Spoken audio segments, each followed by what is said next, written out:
Hi. So welcome to the Retail Lawyer. It's been a while since I've done a video, but I want to get back into doing this and hopefully give some useful content to anyone who happens to take the opportunity to watch this video. So today I'm going to talk about remote work policies. A lot of people post-COVID are going back to the office, especially larger companies are really requiring that now. But even some of the larger companies are doing hybrid. They're allowing 3 days in the office, 4 days in the office. And smaller companies are using what we used to call old school telecommuting, remote work or hybrid schedules, as they're referred to now, as incentives and perks to keep employees happy and to keep them employed with the company to reduce turnover, excuse me, not layover. Getting ready for vacation, thinking that way. Anyway, so I wanted to talk a little bit about remote work policies. So I have, if you've seen any of my other videos, I do these this time it's a 2-sheeter, little summary review that you can reach out to me and I can send it to you. Eventually it will be posted on the retaillawyer.com. I have to send it out to my web guy. Not sure when that will get posted, but it will be available there along with the other 1-sheeters from prior videos. But what I am going to do now, in addition to the broader scoped information that is available on the 1-sheeter, I'm going to walk through an actual policy. And, with a hybrid or fully remote work arrangement, we want to make sure that the employer is protected in the ability to manage the employee in terms of performance, attendance, and to end a remote work program, if it's not to the benefit of the company. So you have to document things. As with anything that deals with employees, you need to document it and you need to document it appropriately. So for any of you who have employees directly, or you have supervisors who oversee employees, you know that one of the hardest parts of managing employees is doing reviews and appraisals and giving that appropriate feedback. For any of you who are in the HR function or the legal function within a company, somebody will come to me and say, I have to get rid of this employee. They've been a real problem. And you'll go back, and this is for any issue, not just, remote work. And you'll say, okay, well, let's put the case together. Let's really see what we're working with. Give me their performance reviews, give me any kind of memos to file, feedback of conversations that you've had, etc. And then what ends up happening is they go, oh, well, they were doing well enough, so I didn't want to bring it up in the review, or I didn't do the review yet, or they objected to what I had to say, so I rescinded my comments. But I really want them fired now. So it creates a lot of issues. And so documentation is so important across the board with any employee issues. So instead of continuing to ramble on about employee best practices, which any attorney who works with businesses can go on and on about, I'm going to focus on what I said I'm going to talk about, which is the remote work policy.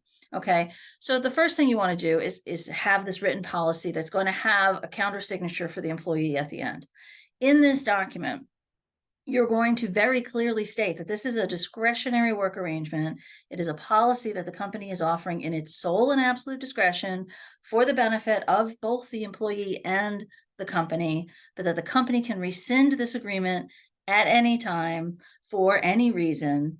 Now, even though you're saying at any time for any reason, you want to have a good reason to do it, because employees are going to push back that it is an adverse employment action, and they're going to look to claim that it's retaliation, it's discrimination, it's anything but legal. But it is legal, especially if we set the ground rules out correctly. Okay, so we're going to make that very clear in here that it is a discretionary policy, that employees who are working remotely on a hybrid or a full remote schedule are expected to maintain certain work standard performances. So if this is a new hire, it's one set of issues of how you document it in terms of a scope of work. If it's an existing hire, you can use this as an opportunity to flesh out a job description. You can use this as an opportunity to address key points that you're concerned about with this particular employee that you already know might be an issue within the document. But you want to really objectively set out what the expectations are. What are the hours of work? What are this type of work? Where are they working? In some instances, an employee wants to work abroad. They want to travel and some companies are fine with that. And others want you're working from home. They want to be very clear where you're doing this work. Now that ties into a couple of things. One, you want controllability of what's happening. Two, you don't want the person moving out of state, and now all of a sudden you've got an interstate issue. You've got an employee who isn't local, and rescinding this becomes much more of an issue. So that is a whole subset. So if somebody wants to work remotely, but they're going to be moving, you want to further expand the document that we're discussing here. And with anything that I talk about, and as it says on my remote work policy draft here, this is for general information only. Everybody should speak with an employment counsel before embarking on this type of arrangement with an employee. You want to make sure that your document is custom to you and your facts and circumstances, and not some general template that like I'm discussing with you right now. Okay, so again, general information only. We really need to talk to an attorney before you take action, but this will set you up and give you the right idea of what you need to do. Okay, so where was I? Remote work. So part of the reason why you want to know where somebody's working is you need to check with your insurance carrier to make sure that your workers' comp will cover this remote work location. That is a big key issue that a lot of employees and employers don't think about. And also in terms of the remote work environment, are you paying for the Wi-Fi? Are you paying for phone service? A lot of people get cell phones now as part of their, job package. But if it's something different, you want to make it clear in this document also, you're not paying for additional Wi-Fi, you're not paying for electricity in their home, you're not paying for additional insurance in their home, you're not paying for equipment, or if you are providing equipment, what does that look like? Who owns it? How do they maintain it, et cetera? So if it's somebody who has to do a lot of printing for whatever reason, and you decide to let them have a printer at home beyond just a laptop, you want to be very clear about maintenance obligations of that unit. Okay. All right. So we already talked about discretionary, very key. Where is this remote work happening? What are the hours of work? What are the days of work? How often do you expect the person to reach out and be in contact with their supervisor? Are there weekly meetings that are going to Zoom? Are they going to phone call? Are there deadlines that have to be met? You want to be very clear that none of those standards are changing. It's just the method by which they're interacting is changing. Okay. When going through this process, you want to make sure that an employee knows that just because there is a remote work policy, they're not automatically approved for it. They need to reach out to their supervisor and explain why they want to do it, when they want to do it, how they want to do it, and why it's good for the company. And then the company should, within a very short period of time, respond to that inquiry.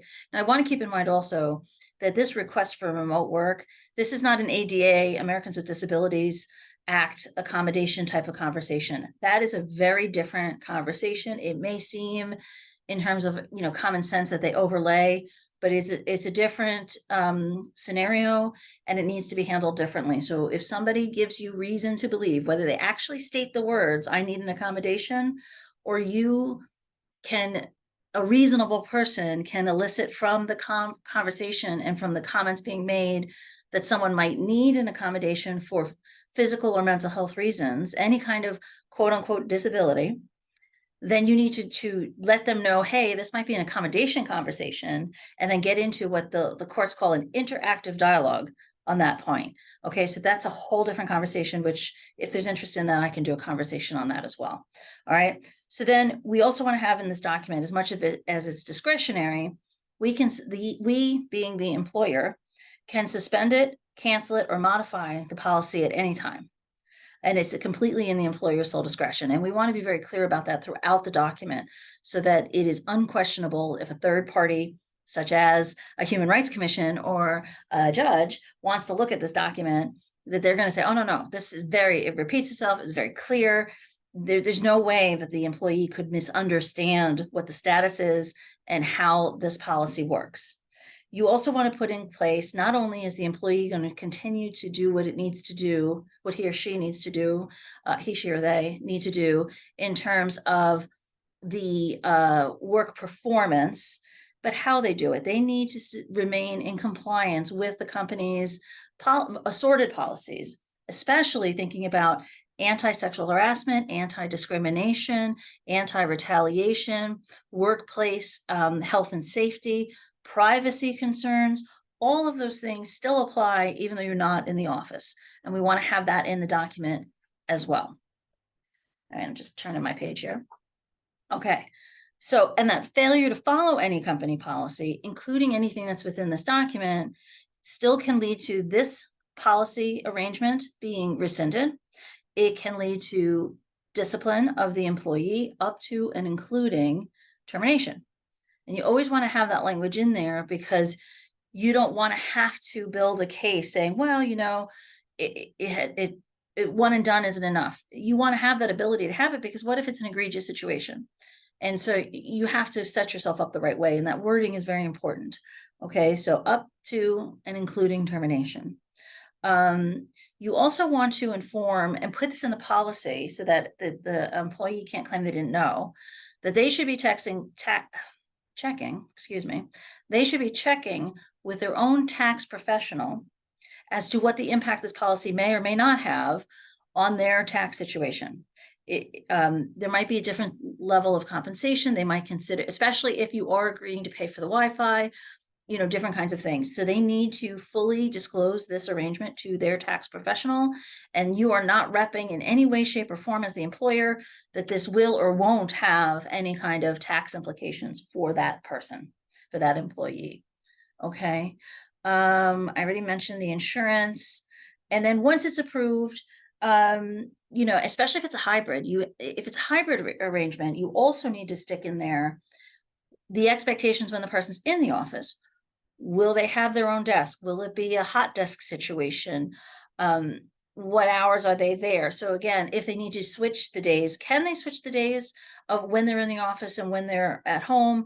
Or is it really that they have to be in on those days? And if they can't be in on a given day, then it's a matter of taking a personal day. You need to also put in language there that the hybrid arrangement or the remote arrangement is subject to needs, the reasonable needs, reasonable being keyword there, reasonable needs of the company to have the person in the office on any given day. So for example, you're having a board meeting or there's investors coming in that you really need a key employee, a certain employee there. You're doing pitch work with an outside PR firm. You want your marketing team in the office that day.